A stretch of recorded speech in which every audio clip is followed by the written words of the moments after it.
통장을 열었어요. 손이 떨렸습니다. 거의 아무것도 남아있지 않았어요. 이제 끝인가. 75년을 살았습니다. 그중 50년을 선교사로 살았어요. 하지만 지금 제 손에 남은 건 아무것도 없었어요.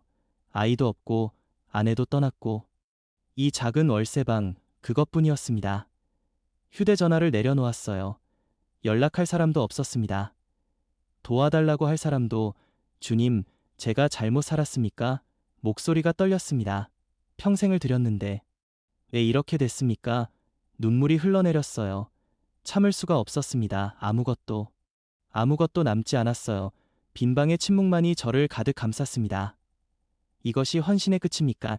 그날 밤 저는 처음으로 제 인생을 후회했습니다. 기억을 더듬습니다.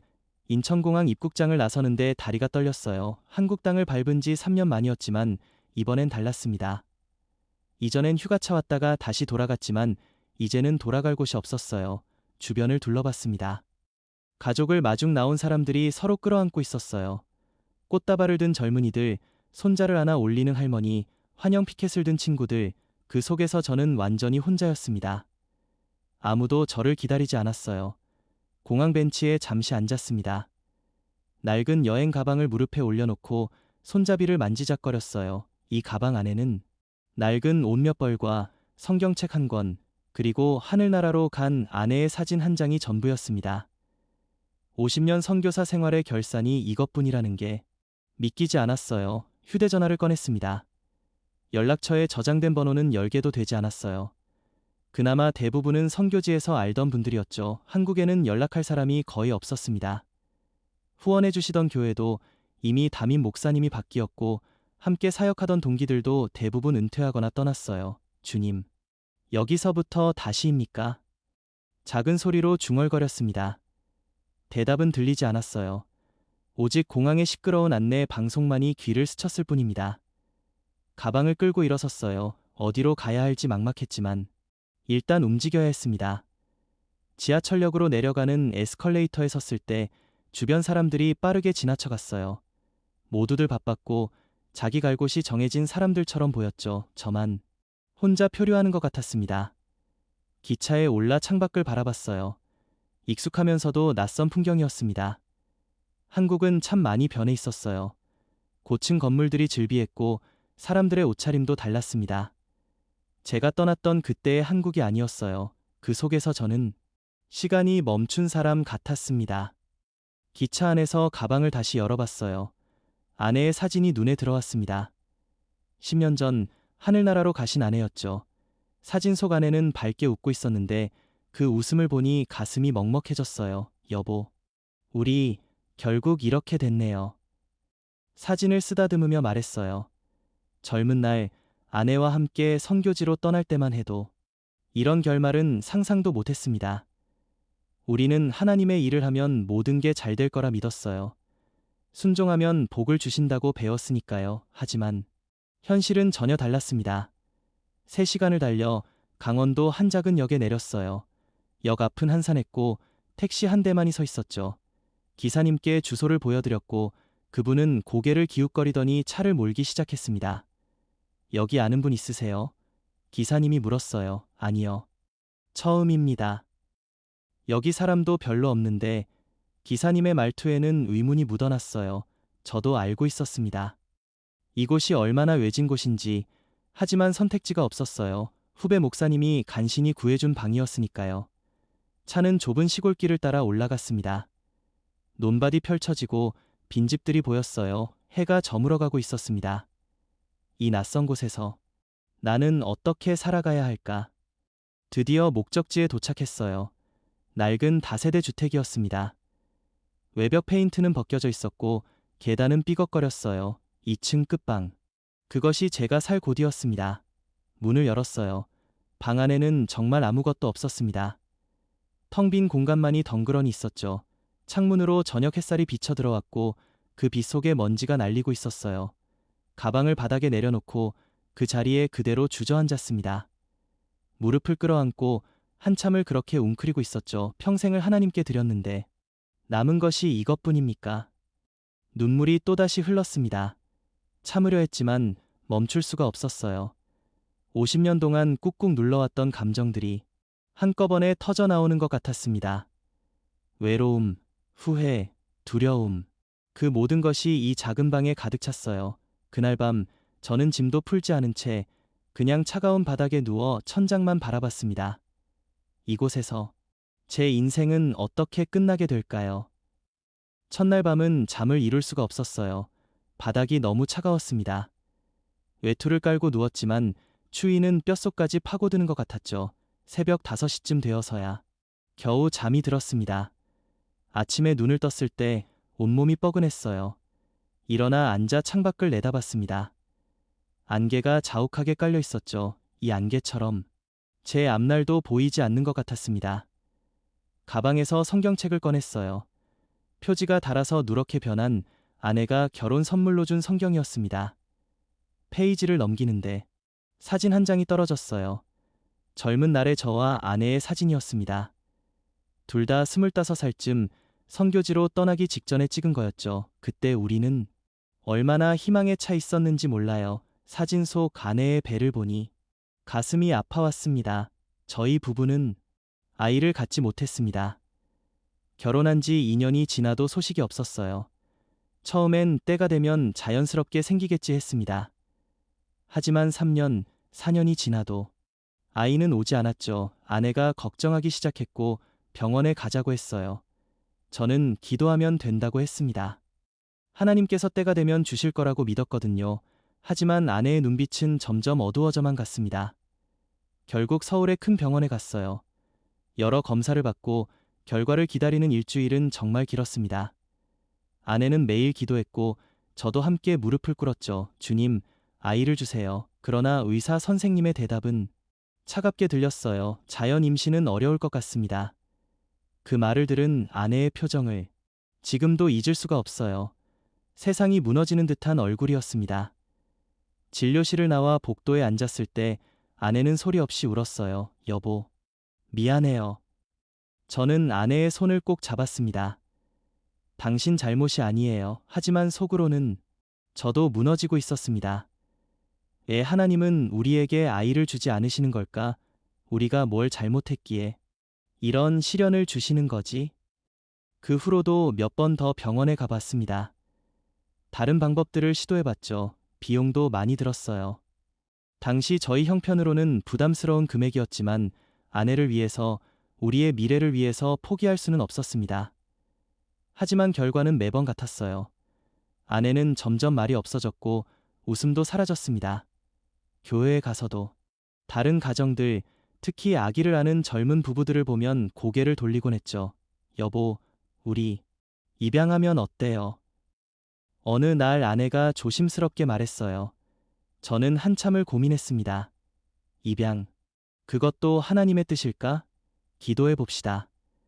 그렇게 대답했지만 속으로는 확신이 서지 않았어요. 그러던 중 선교 소명을 받았습니다.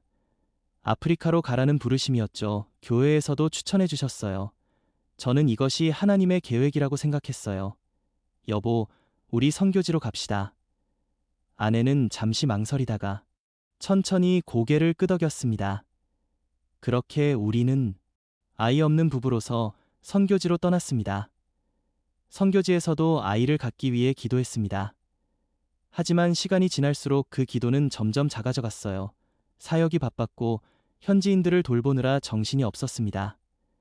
어느덧 아이에 대한 이야기는 우리 사이에서 자연스럽게 사라졌죠. 하지만 밤이 되면 아내의 한숨 소리가 들렸습니다.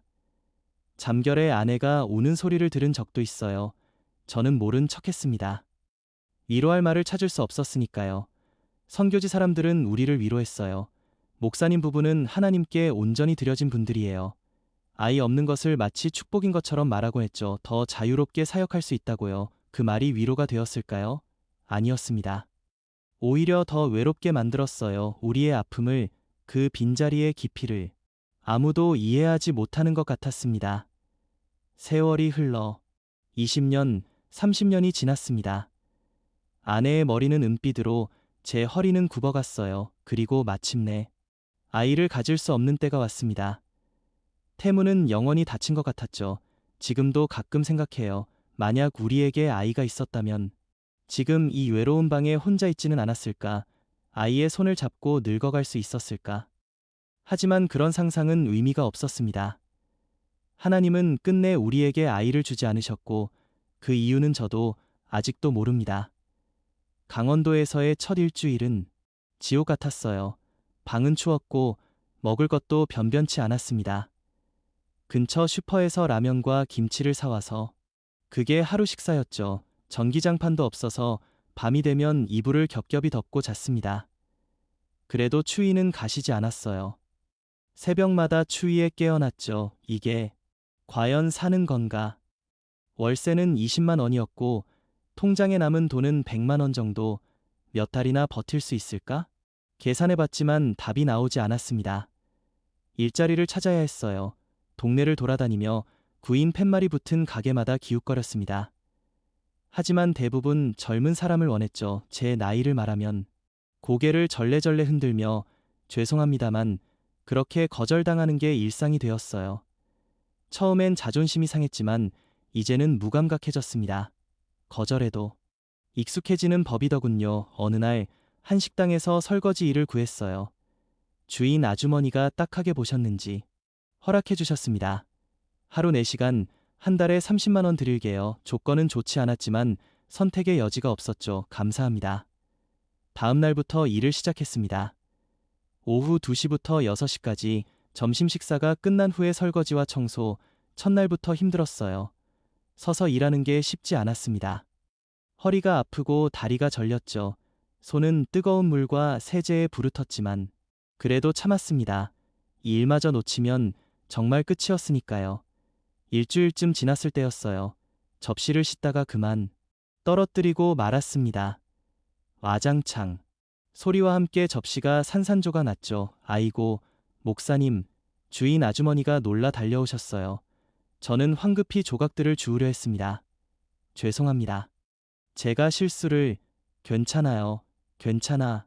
다치지 않으셨어요. 아주머니는 제 손을 확인하셨고 다행히 다치지는 않았습니다. 하지만 제 손은 멈추지 않고 떨리고 있었어요. 목사님, 무리하지 마세요. 아주머니의 눈빛에는 연민이 가득했고 그 시선이 더욱 견디기 힘들었습니다. 한 달이 지나 월급을 받았어요. 통장에 30만 원이 들어왔습니다. 이제 잔고에는 90만 원이 조금 넘게 남았죠. 하지만 기쁘지 않았어요. 이 돈으로 또 한 달을 버텨야 한다는 생각에 마음만 무거워졌습니다. 끝이 보이지 않는 터널 같았죠. 어느 날 저녁 일을 마치고 집으로 돌아오는 길에 편의점 앞을 지나는데 한 가족이 눈에 들어왔어요. 아빠, 엄마, 그리고 어린 딸. 딸이 아이스크림을 사달라고 조르고 있었고 아빠는 웃으며 하나를 골라주었습니다. 아이는 정말 환하게 웃었죠. 그 모습을 보니 가슴이 먹먹해지면서도 따뜻해지는 게 느껴졌어요. 동시에 깊은 침묵이 밀려왔습니다. 만약 우리에게도 그 생각이 머릿속을 스치고 지나갔지만 곧바로 눌러붙였어요. 그런 상상은 이제 아프기만 할 뿐이었으니까요. 방으로 돌아와 문을 열었습니다. 어둠이 저를 반겼어요. 전기를 아끼려고 불을 켜지 않고 창문으로 들어오는 달빛에 의지했죠. 바닥에 등을 기대고 앉아 절로 한숨이 나왔습니다.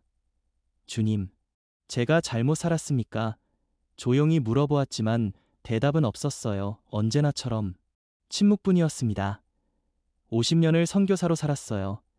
사람들은 그것을 헌신이라고 불렀고 칭찬하고 존경했죠. 하지만 지금 이 작은 방에서는 그 모든 것이 무색하게 느껴졌습니다. 헌신의 대가가 이것입니까? 순종의 결과가 이 외로움과 가난입니까? 그 순간 화가 치밀어 올랐어요. 하나님께 대한 처음 느껴보는 분노였습니다. 왜 저를 이렇게 만드셨습니까? 빈방의 목소리가 울렸지만 메아리만이 돌아올 뿐이었죠. 눈물이 또다시 흘렀습니다. 요즘 들어 자주 우는 것 같아요. 예전에는 참았는데 말이죠. 그날 밤 잠들 수가 없었어요. 천장을 보며 수없이 생각했지만 답은 나오지 않았습니다. 식당 일을 시작한 지 2달째, 몸은 조금 적응했지만 마음은 더 무거워졌어요. 매일 같은 일을 반복하는 삶. 과연 의미가 있을까? 어느 날 설거지를 하다가 문득 거울에 비친 제 모습을 보았습니다. 고무 장갑을 낀 손, 앞치마를 두른 모습, 이게 선교사의 끝인가 스스로에게 중얼거렸습니다. 목사님, 괜찮으세요? 주인 아주머니가 물었지만, 네, 괜찮습니다. 거짓말을 했어요. 전혀 괜찮지 않았으니까요. 일을 마치고 피곤한 몸을 이끌고 방으로 돌아왔을 때 휴대폰에 메시지 하나가 와 있었어요. 선교지에서 알던 현지인 목사님께서였습니다. 선생님, 잘 지내시죠? 교회가 많이 부흥했습니다. 선생님 덕분이에요. 새로 지은 예배당 사진, 웃고 있는 교인들, 찬양하는 아이들, 밝고 활기찬 모습들, 화면을 보며 눈물이 났습니다. 저는 그곳에서 25년을 보냈어요. 교회를 개척하고 사람들을 양육하고 밤낮으로 뛰었죠. 아내도 함께였고, 그런데 지금은 그곳에 제 자리는 없었습니다. 새로운 목사님이 사역을 이어가고 있었고, 저는 그저 가끔 감사 메시지만 받는 과거의 사람이 되어 있었죠. 휴대폰을 내려놓았어요. 더는 사진을 보고 싶지 않았습니다. 주님, 제가 잘못 살았습니까? 또다시 같은 질문을 했지만 이젠 답을 기대하지도 않게 되었어요. 아내가 세상을 떠나던 날이 떠올랐습니다. 10년 전 선교지의 허름한 병원, 아내는 너무 야윈 얼굴로 마지막 질문을 했죠. 여보, 후회되지 않아요? 이렇게 산 거, 선교지에 온 거, 저는 아내의 손을 꼭 잡았어요. 후회 없어요. 당신은, 아내는 잠시 망설이다. 고개를 끄덕였습니다. 저도 없어요. 다만, 아이가 있었으면 좋았을 텐데 그 말이 아내의 마지막 말이었습니다. 그 말이 지금 이 순간 더욱 선명하게 다가왔어요. 만약 우리에게 아이가 있었다면 하나님, 왜 우리에게 아이를 주지 않으셨을까요? 선교지에서는 그것이 축복이라고들 했지만 정말 그런 것일까요? 아니면 우리가 그저 위로받기 위해 스스로를 속였던 걸까요? 성경을 펼쳤지만 글자가 눈에 들어오지 않았습니다. 하나님, 제가 뭘 잘못했습니까? 평생을 들였는데 남은 게 이것뿐입니까? 아내도, 아이도, 집도, 돈도, 명예도, 한때는 존경받던 선교사였지만 이제는 아무도 기억하지 않는 그런 사람이 되어 있었습니다. 후회가 밀려왔어요. 만약 다르게 살았다면, 선교지에 가지 않고 한국에 남아 작은 교회를 맡았다면, 그랬다면 지금쯤 은퇴 목사로 존경받고 자녀들이 옆에 있고 손주들이 찾아오는 삶을 살지 않았을까? 하지만 현실은 정반대였습니다. 밤은 더욱 깊어가고 창밖은 칠흑같이 어두웠어요. 고요함이 뼛속까지 스며드는 것 같았습니다. 이불 속으로 들어가 몸을 웅크렸지만 추운 건 몸이 아니라 마음이었습니다. 여보, 아내를 불러봤지만 당연히 대답은 없었죠. 그날 밤 소리 내어 울었습니다. 이불을 입에 물고 소리를 죽이려 했지만 눈물은 멈추지 않았어요. 50년 동안 참아왔던 모든 것, 외로움, 후회, 분노, 슬픔, 그 모든 감정이 한꺼번에 쏟아져 나왔습니다. 새벽이 되어서야 울음을 멈췄고 눈이 퉁퉁 부었지만 이상하게도 마음은 조금 가벼워진 것 같았어요. 동이 트고 있었습니다. 새벽 6시쯤 저는 일어나 앉아 얼굴을 씻고 옷을 갈아입었습니다. 그리고 무릎을 꿇었어요. 기도하기 위해서였죠. 평생의 습관이었습니다. 하나님, 말문이 막혔어요. 무슨 말을 해야 할지 몰랐습니다. 한참을 침묵 속에 있다가 천천히 입을 열었습니다. 제가 여기 있습니다. 그게 전부였어요. 기도라기보다는 존재의 확인 같은 것이었죠. 저는 여기 있다. 아직 살아있다. 1시간을 그렇게 무릎 꿇고 있다가 일어설 때는 다리가 저렸지만 마음은 아주 조금 나아진 것 같았습니다. 그날부터 기도가 달라지기 시작했습니다. 아주 작은 변화였지만 무엇인가 흐름이 바뀌는 느낌이었어요.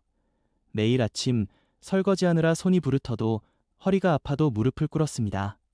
주님, 오늘 하루도 함께 해주세요. 짧은 기도였지만 그 안에 진심을 담았습니다. 어느 날 동네를 걷다가 작은 교회를 발견했어요. 시골 교회라 건물은 낡았고 간판도 발에 있었죠. 문이 열려 있어 안으로 들어가 봤습니다. 안에는 아무도 없었고 오래된 의자들과 강단만이 조용히 자리하고 있었습니다. 먼지가 쌓인 강단 위에 십자가가 서 있었어요. 맨 앞자리에 앉아 잠시 동안 그곳의 고요함에 젖어 있었습니다. 한때 저도 저런 강단에 섰었죠. 사람들에게 말씀을 전하던 때가 여기 누구세요? 뒤에서 목소리가 들려 돌아보니 할머니 한 분이 서 계셨어요. 교회를 관리하시는 분 같았습니다. 죄송합니다. 그냥 잠깐 들렀어요. 괜찮아요. 앉아 계세요. 할머니는 옆자리에 앉으시더니 이야기를 꺼내셨습니다. 이 교회에는 교인이 5분밖에 안 계시고 목사님도 2달 전에 떠나셨다고 하셨어요. 교인들도 다 나이 드신 분들이라 할머니의 목소리에는 외로움이 묻어 있었지만 그분의 말씀에 놀랐습니다. 예배는 매주 드려요. 제가 찬송 틀고 설교는 유튜브로 봅니다. 그 말을 들으니 가슴이 먹먹해지면서도 뜨거워졌어요. 그분들의 믿음이 참으로 간절하고 진실하다고 느껴졌습니다. 교회를 나와 걸으면서 계속 생각이 들었어요. 나는 모든 것을 잃었다고 생각했는데 정작 가장 중요한 믿음은 남아있지 않았나. 그날 밤 기도할 때 감사합니다라는 말이 자연스럽게 나왔어요. 무엇이 감사한지 명확히 말할 수는 없었지만 그저 감사한 마음이 들었습니다.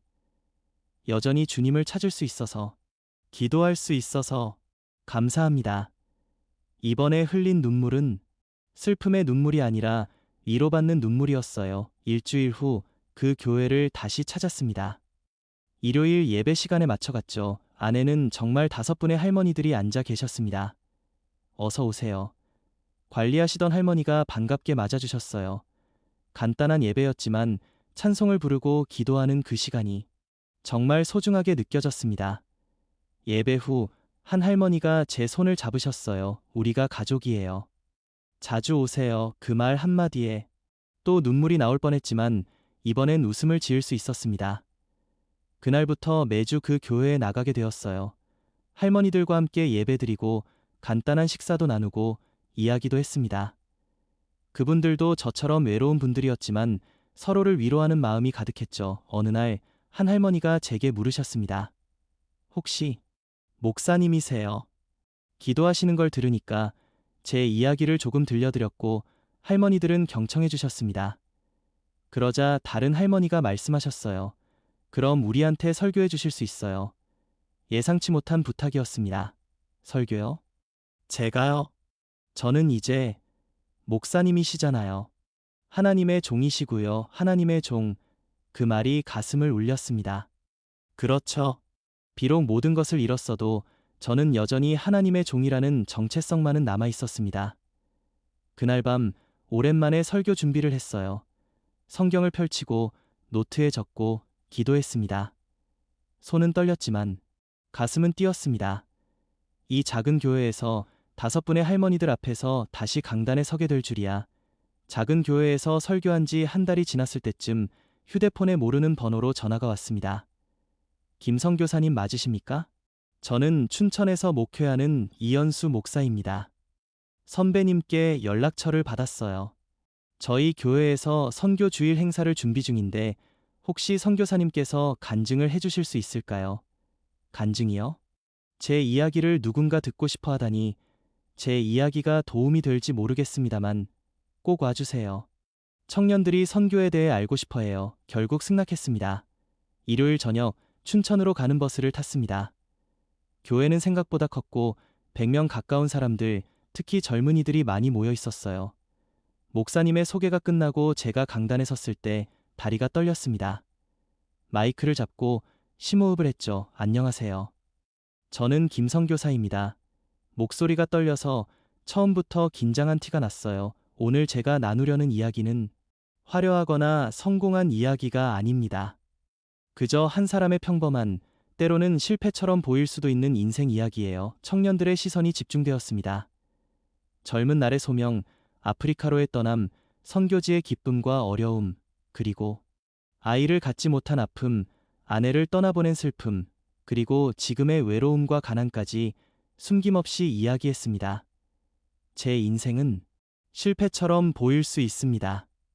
아이도 없고 아내도 떠났고 남은 것도 없으니까요. 50년을 들였는데 손에 쥔 것이 없다고요. 목이 멜듯 했고 눈물이 고였지만 계속 말을 이었습니다. 하지만 하나님은 저를 버리지 않으셨습니다. 여전히 기도할 수 있고 예배드릴 수 있고 여러분 앞에 설 수 있습니다.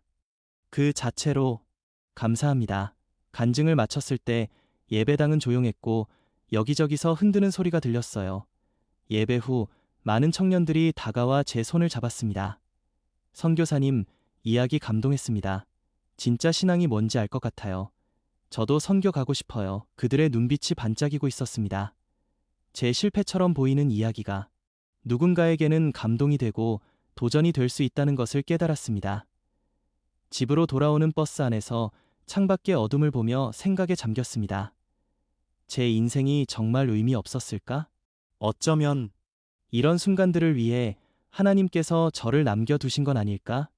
조용히 기도했습니다. 주님, 감사합니다. 아직도 쓰임 받을 수 있어서 감사합니다. 간증 이후 이상하게도 마음 한구석에 무거움이 남아 있었습니다. 감동은 사라지고 다시 일상의 공허함이 밀려왔죠. 식당에서 설거지를 하며 강단에서 했던 말들이 맴돌았어요. 나는 내 실패를 고백한 걸까? 방에 돌아와 텅 빈 공간을 바라보며 또다시 후회가 밀려왔습니다. 만약 다르게 살았다면, 그러나 이번에는 예전 같지 않았어요. 후회가 밀려왔지만 그것이 저를 완전히 집어삼키지는 못했습니다. 마음 한구석에 춘천에서 만났던 그 청년들의 빛나는 눈빛이 자리 잡고 있었죠. 내 이야기가 누군가에게 위로가 되었구나. 성경을 펼쳤을 때 고린도후서 한 구절이 눈에 들어왔습니다. 내 은혜가 내게 족하도다이는 내 능력이 약한 데서 온전하여짐이라. 약한 데서 온전하여짐이라. 문장을 몇 번이고 읽었습니다. 나의 이 약함, 이 부족함을 통해 하나님이 일하시는 건가? 그 순간 가슴이 뜨거워지는 느낌이었습니다. 비록 후회와 아픔은 사라지지 않았지만 그것이 저를 무너뜨리지는 못했습니다.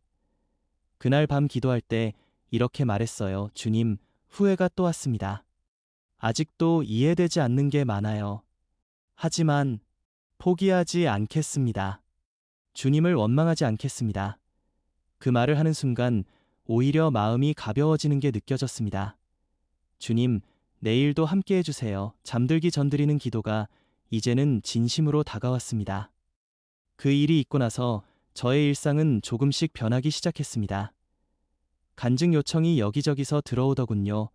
첫 번째는 작은 신학교에서였습니다. 선교학 시간에 학생들 앞에서 이야기를 해달라는 부탁이었죠. 그 다음엔 청년 수련회, 그리고 은퇴 목사님들의 모임에서요. 처음엔 믿기지 않았어요.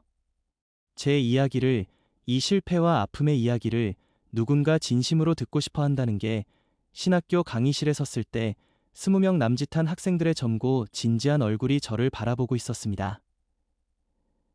여러분, 저는 성공한 선교사가 아닙니다. 저는 많은 것을 잃은 사람입니다. 그렇게 시작했어요. 선교의 로망보다는 그 뒤에 숨은 고독을, 열매보다는 가끔 찾아오는 메마름을, 확신보다는 늘 따라다니는 의문을 이야기했습니다. 한 학생이 손을 들었습니다. 선교사님, 지금 후회하시나요? 직설적인 질문에 강의실이 조용해졌습니다. 후회합니다. 솔직하게 고백했죠. 학생들이 살짝 놀란 표정을 지었어요. 하지만 그 후회가 제 인생의 전부는 아닙니다. 후회하는 그 한가운데서도 하나님께서는 일하고 계셨어요. 제가 모르는 사이에, 제가 보지 못하는 방식으로. 수업이 끝나고 몇 명의 학생이 다가와 눈물을 글썽이며 제 손을 잡고 기도해 달라고 했습니다. 선교사님, 저도 하나님이 부르시면 가고 싶어요. 한 학생이 속삭였을 때 그 눈빛에서 오래전 젊은 날의 제 자신을 보았습니다. 두려움과 확신이 공존하는 그 빛을요. 청년 수련회에서는 캠프파이어 불빛 아래 50여 명의 젊은이들과 마주했습니다. 제 인생은 외부적으로 보면 실패한 모델일 수 있어요. 하지만 하나님의 눈으로 보면 실패가 무엇인지 저는 더 이상 확신할 수 없습니다. 한 여성 청년이 예배 후 저를 찾아와 울먹였습니다. 그녀도 아이를 갖기 어려울 것이라는 진단을 받았다고 하더군요. 우리는 아무 말 없이 잠시 앉고 울었습니다. 그냥 함께 있는 것, 그 누구도 말로 위로할 수 없는 그 아픔을 서로 나누는 것, 그것만으로도 무언가 치유되는 시간이었습니다. 은퇴 목사님들의 모임에서는 저와 비슷한 나이대의 분들께서 고개를 끄덕이셨어요. 저도 그래요. 평생을 바쳤는데 남은 게 별로 없지요. 우리 세대 다 그런 것 같아. 서로의 손을 잡고 기도할 때 저만 이런 길을 걸은 것이 아니라는 깊은 위로가 스며들었습니다. 우리는 각자 다른 전장에서 싸웠지만 비슷한 상처와 피로를 가진 동지들이었습니다. 버스를 타고 강원도의 내 작은 방으로 돌아오는 길에 창밖으로 스치는 풍경을 보며 비로소 깨달았습니다. 하나님께서는 정말로 제게서 많은 것을 가져가셨습니다. 아이, 아내, 재산, 안정, 명예, 하지만 그 빈자리에는 다른 것을 채워 넣어오고 계셨다는 거요. 수많은 영적 자녀들을 주셨습니다. 제 이야기에 귀 기울이는 신학생들, 제 아픔에 함께 눈물 흘리는 청년들, 저와 같은 길을 걸은 동료들, 재산 대신 사람들의 마음을 움직이는 이야기를 주셨습니다. 명예 대신 눈물로 빚어진 진실함을 주셨습니다. 방에 도착해 문을 열었을 때 여전히 텅 빈 방이지만 느낌이 달랐습니다. 이곳이 이제 제 새로운 사역지였습니다. 이 작고 추운 방이 제가 기도하고 성경을 읽고 다음 이야기를 준비하는 성소가 된 거예요. 무릎을 꿇었습니다. 이제는 익숙한 자리에서 주님, 감사합니다. 정말로 감사합니다. 이번엔 무엇이 감사한지 알겠더군요. 저를 비우셨기 때문에, 오직 주님만을 의지하게 하셨기 때문에 감사합니다. 제가 가진 것이라고는 아무것도 없을 때 비로소 제가 가진 유일한 것이 주님이심을 깨닫게 하셨기 때문에 감사합니다. 1년의 시간이 흘렀습니다. 강원도에 온 지도 벌써 1년이네요. 여전히 월세 20만 원짜리 작은 방에 살고 식당에서 일하고 작은 교회 할머니들께 설교합니다. 변한 것은 많지 않아 보일 수 있죠. 하지만 제 안에는 모든 것이 변했습니다. 통장 잔고는 200만 원 정도로 조금 늘었고 한 달에 한두 번씩은 어디론가 가서 제 이야기를 나눕니다. 어제는 아이를 갖지 못해 고민하는 한 부부를 만났어요. 제 이야기를 듣고 찾아오셨다고 했습니다. 선교사님, 그렇게 외로움을 어떻게 이기셨나요? 이긴 게 아니에요. 그냥 그 외로움과 함께 살아가는 법을 배웠죠. 외로움이 사라지는 게 아니라 그 한가운데서도 하나님께서 계시다는 것을 배웠습니다. 그들의 손을 잡고 기도해 드렸습니다. 그들이 떠난 후 아내의 사진을 꺼내봤어요. 여보, 우리 잘 살았어요. 이제 확신해. 사진 속 아내가 여전히 밝게 웃고 있는 것 같았습니다. 오늘도 작은 교회 예배를 드렸고 할머니들이 준비해 오신 된장찌개를 함께 나누었습니다. 목사님, 건강히 오래오래 사세요. 우리가 기도할게요. 할머니의 인사에 자연스럽게 웃음이 나왔습니다. 네, 괜찮아요. 지금이 좋아요. 해질녘, 방에 돌아와 창문을 열었습니다. 시원한 바람이 들어오고 산 너머로 노을이 지고 있었어요. 성경을 펼쳐 시편 23편을 읽었습니다. 여호와는 나의 목자시니 내게 부족함이 없으리로다. 내가 사망의 음침한 골짜기로 다닐지라도 해를 두려워하지 않을 것은 주께서 나와 함께 하심이라. 맞아요. 주님은 정말 함께 하셨습니다. 가장 어두웠던 그 방바닥의 밤에도, 가장 외로웠던 공항의 벤치에서도 휴대폰이 울렸습니다. 지난번 만났던 그 신학생이었어요. 선교사님, 오늘도 선교사님 이야기 생각하면서 용기 냈어요. 저 결심했습니다. 선교사가 되기로. 간단히 답장을 보냈습니다. 축복합니다. 주님이 함께 하실 거예요. 잠자리에 들기 전 늘 하던 대로 무릎을 꿇었습니다. 주님, 내일도 함께 해주세요.